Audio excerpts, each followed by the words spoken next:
Assalamualaikum warahmatullahi wabarakatuh teman-teman.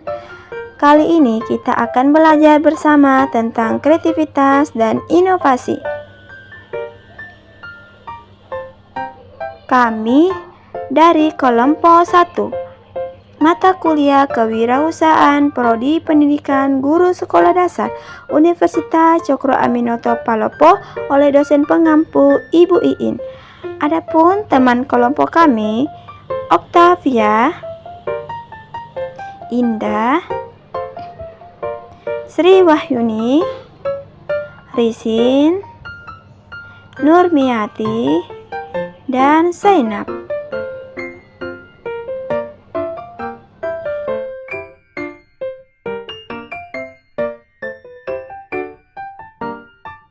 Hari ini kita akan belajar kreativitas dan inovasi. Assalamualaikum warahmatullahi wabarakatuh. Perkenalkan, nama saya Sri Wahyuni dengan NIM 19014140006. Di sini saya membawakan materi yang pertama, yaitu sifat keorisinalan seorang wirausahawan. Keorisinal yaitu kemampuan wirausahawan untuk menghasilkan ide asli dan inovatif, dan keberanian mengambil risiko, yaitu sejauh mana karyawan didorong agar inovatif. Keorisinalan dengan watak memiliki inovasi dan kreativitas tinggi, fleksibel, serta bisa dan memiliki jaringan bisnis yang luas.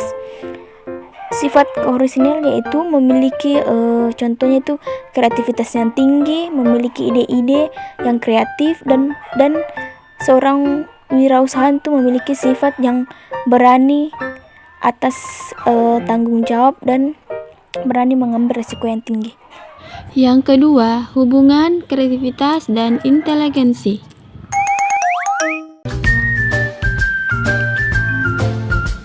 Secara umum, kecerdasan atau inteligensi adalah kesanggupan mental yang memahami, menganalisis secara kritis, cermat, teliti, serta menghasilkan ide baru secara efektif dan efisien. Apakah inteligensi itu bisa diukur? Lalu bagaimana cara mengukurnya? Salah satu cara untuk mengukur inteligensi ialah dengan menggunakan tes inteligensi atau disebut dengan tes EQ. Untuk menghasilkan kualitas yang baik, diperlukan pengukuran yang signifikan serta valid dan hasilnya bukan kebetulan.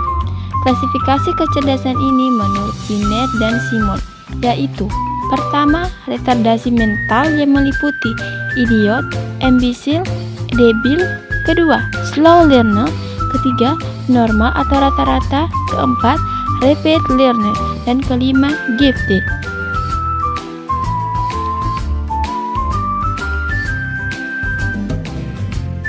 Kreativitas. Secara umum, kreativitas dapat diartikan sebagai kemampuan untuk berpikir sesuatu yang baru dan tidak biasa dan menghasilkan penyelesaian yang unik terhadap berbagai persoalan.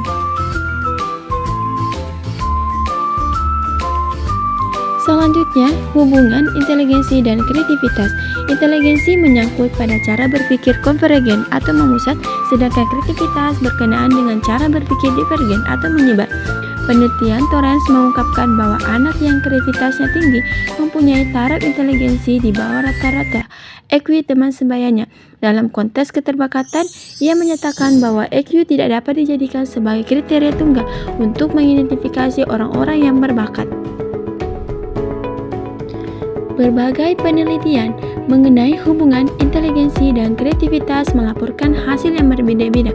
Pada intinya, penelitian itu membuktikan bahwa sampai tingkat tertentu terdapat hubungan antara inteligensi dan kreativitasnya dengan tingkat EQ di atas 120. Hampir tidak ada hubungan antara keduanya. Artinya, orang yang EQ-nya tinggi mungkin kreativitasnya rendah, dan sebaliknya. Dengan demikian, kreativitas dan inteligensi merupakan dua domain kecakapan manusia yang berbeda. Baik inteligensi maupun kreativitas dijadikan kriteria untuk menentukan bakat seseorang. Assalamualaikum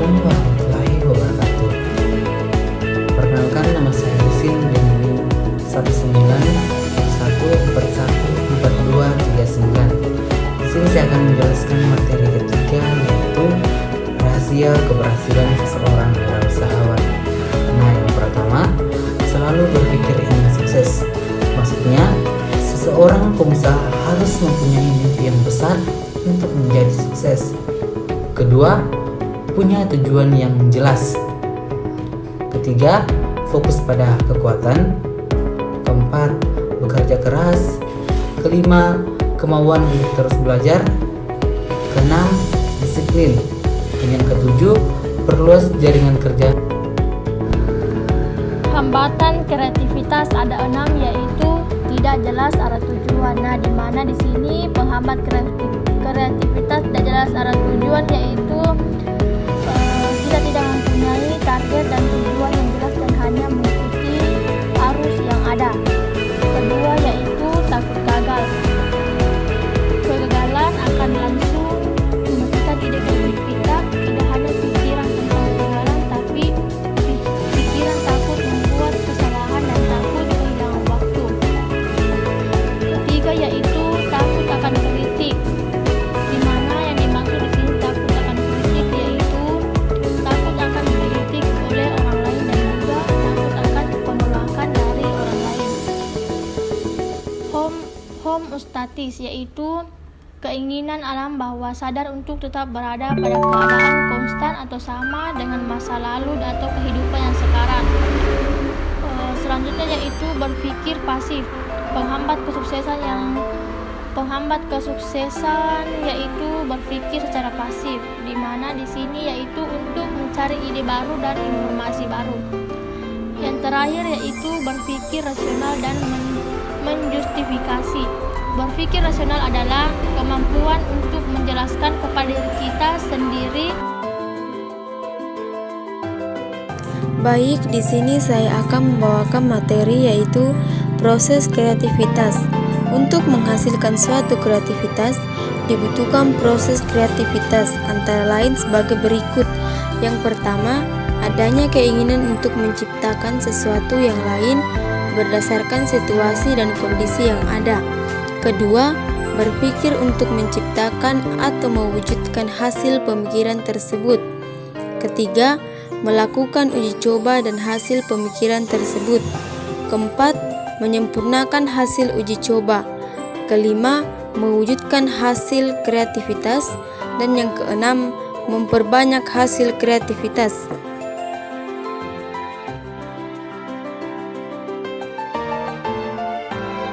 Assalamualaikum warahmatullahi wabarakatuh. Perkenalkan, nama saya Zainab dengan NIM 19014415215. Di sini saya akan menjelaskan mengembangkan keunggulan positioning bisnis secara kreatif.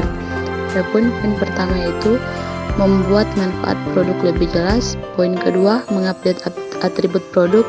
Poin ketiga, meningkatkan citra produk. Poin keempat, harga. Dan poin kelima, memperhatikan pesaing.